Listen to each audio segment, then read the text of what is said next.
Hey cats, what's happening? On my way home from the Cleveland Summit Racing Piston Power Show. My brother and I had a long day up there, and I got a little bit of a drive home. I got so much editing to do on the power show. That'll be for another video, but today I thought I would tell you a little story about a trip I did to Sturgis. You know, I used to hang out at the biker bar, and there was a kind of a club there, I guess, for lack of better definition. It wasn't anything official, but they called us the Cats Club. Kind of a ragtag group of bikers that would get together and do things. And there was a couple of older, you know, big old school, old bearded bikers that were part of that. They called themselves the Old Cats. You know, kind of like the originals. So the Old Cats were going to go to Sturgis, and they said, you know, if you want to go to Sturgis, you're going to ride with us, you know, otherwise stay home. So, you know, I was going to Sturgis anyway, so I thought I'd hook up with them and ride to Sturgis with them. And the deal was meet them at 6 o'clock in the morning at the biker bar, then we'd ride out from there. So I got there at 6 o'clock in the morning, Saturday morning. I thought, well, I'll ride out with them. I'm going to be there prompt. So I got there a little before 6. There's nobody there. I was the only one there. Had my bike all packed up, loaded, ready to go, and no show for them. I actually waited there till 7 a.m. A whole hour I waited, and nobody showed up. So finally decided just to go ahead and take off. I soloed it all the way to Sturgis. I rode hard. It took me about 2 days to get there. I think it's a little over 1,200 miles, so if I could do over 600 miles a day, I was good. So it's pretty much hammer down, just stop for a snack or a pee break or to get something to drink. You got to stay hydrated when you're on the highway like that. Your body tends to dehydrate in the wind very quickly. So I got to Sturgis, and wouldn't you know, it was like 2 days later when these old cats finally arrived in Sturgis. And all they wanted to do when they got there was sit around drinking coffee and smoking cigarettes. Well, I wasn't going to do that. I went to Sturgis to feel Sturgis, to live it, to see the scenery, to see what was going on there. So instead of waiting around for them, I mean, they wouldn't even get out of bed till practically noon. I would be gone. I would just take off and start touring. Well, I decided the one day I was going to go to Custer State Park. Now, I don't know if you've ever been to Sturgis, but if you ever go out to the Black Hills in South Dakota, one of the places you'll want to visit is Custer State Park and drive what they call the Wildlife Loop. The Wildlife Loop is about 30 miles all the way around. And I think the speed limit's probably, if I remember right, it's like 25 miles an hour all the way around the Wildlife Loop. So you got to drive slow because there's wildlife on the road, obviously. I remember the first part that you come to, they call it the Prairie Dog Town, I think. And then there's all these, you know, you can see where all the prairie dogs have all these little piles of dirt everywhere, and they pop their heads up out of the ground like gophers. And that's kind of fun to watch. But as you keep going, you'll come to the wild burros. Now, they're like donkeys or mules or whatever that have been left to free range. So they're wild, but they come right up to the road, and they like to see if you can give them handouts. So, you know, if you know ahead of time, you stop at the grocery store and you buy a bag of carrots. And you can pull those out and you can feed the burros will eat the carrots right out of your hand, and they'll just keep coming for more. They love that. The biggest attraction on the Wildlife Loop, though, are the herds of wild bison, the buffalo. And a lot of times they'll be right in the road, which can be kind of a challenge for a motorcyclist, you know. I mean, you don't want to irritate a bison because they're very, very powerful animals, and they can not only knock you off your bike, but they can take the bike and flip it right in the air if they want to. And they're very dangerous. So that's kind of intense, doing the Wildlife Loop. And it takes a little while to you know, go the whole 30 miles at 25 miles an hour. So at the end of the Wildlife Loop, I thought, okay, Well, one more thing I wanted to do was to go on the Needles Highway.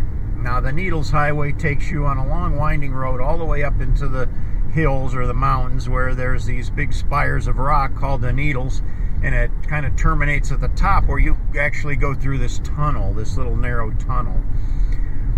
And so I thought, well, I'm going to do that. And not paying any attention to the time, you know. It was really foolish of me to try that. I should have just headed right back to the buffalo chip camp in Sturgis. But I thought, no, I'm going to hit the Needles Highway, and then I'm going to head back. And that evening, the Steppenwolf was playing at the Buffalo Chip. Really good concert, you know the song "Born to Be Wild," an old classic rock and roll biker tune. The Magic Carpet Ride. But anyways, I thought, okay, I'm going to do the Needles Highway. So I take off and I get to the Needles Highway and I start making my way up through the winding, curving roads, up through the mountains, up through the woods, and I start to realize that, like, I'm the only bike on the road. Now, normally when you do that, it's just like a convoy of motorcycles, like a steady stream. It's heavy traffic. Well, there's like no motorcycles. I'm all by myself. I start to realize, okay, everybody's already gone home for the day. It's starting to get late, and that's why nobody's on the road here. Well, I'll get to the top and I'll get back out of here. Well, the road wound around, and I thought I would never get there. I finally get to the top, and it's like now it's almost dusk. It's starting to get dark, and I still had to come all the way back down. So I went through the tunnel, and I'm winding my way down. There's no traffic on the road at all. No bikes, no other cars, nothing. I'm all by myself. I'm thinking, oh my gosh, what did I do? Well, now it's dark, and now I'm worried about wildlife, because there is wildlife up here in the mountains, you know. There's mountain goats, sheep, there's, elk or bison or whatever that wanders around out here. And I don't want to hit anything, so I'm going fairly slow and taking my time and making sure, I get safely back. I finally get off the Needles Highway, and I'm like, okay, this put me like way out in the middle of where I don't want to be. I got to get back to the Buffalo Chip, and I got a long way to go. Well, I had to pull out my map. We didn't have cell phones back then with, Google Maps or anything. No GPS or anything to follow. I had to pull out my paper map and study it. And I figured I could probably go about 20 miles and I would hit the expressway. So I did that, which took a little while, but I finally got on the expressway. Now it's getting late. I think Steppenwolf started at 10 p.m. and it was getting close to 10 p.m. when I got to the expressway. I don't know how it happened, but a one percenter on his motorcycle with his girl on the back came up alongside of me, and they were probably doing 90 to 100 mile an hour, and the guy signaled me to let's go. So I just throttled up and I kept right up with him. We rode all the way up to Sturgis, and I exited the expressway. He kept on going. I don't know where he was going, but he got me there in a hurry, and gave him the thumbs up, and I just exited the highway and made it back to the Buffalo Chip just in time for the Steppenwolf concert. It was like really close. I mean, I missed the pre-show and all of that, but I did make it for the concert itself.